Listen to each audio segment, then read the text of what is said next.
running this campaign, Talk Care, one concern that arose a number of times was people wanted to know, is there a crisis in care and how can we resolve it?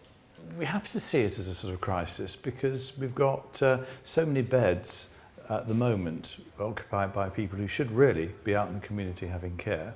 And we've got a system where I, as a GP, if someone's very ill, my default position on a Friday afternoon for somebody who can't look after themselves is hospital still. And that, to me, if we don't regard it as a crisis, we're not going to do anything about it. And I think that we should say a blocked bed, it's an awful term, even one blocked bed means a failure in the system. And anyone having to go to hospital who actually could be cared for if there were sufficient facilities to mobilise an immediate response would be great.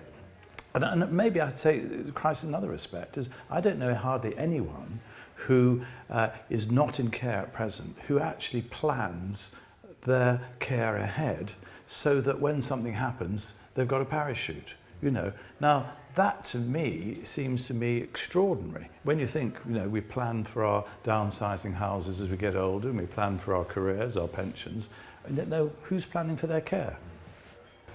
And if it's pressure, crisis, however we term it, how jointly can it be resolved?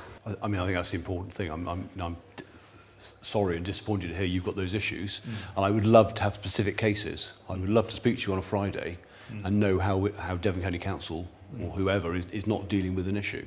Because I think until we have these specific examples, we don't know how to move forward.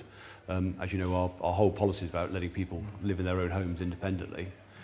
So the idea is that we want to intervene early. In fact, prevention is the best cure, I would say. We want to stop people getting to these issues. We want to prevent. We want to go in there and intervene where we can.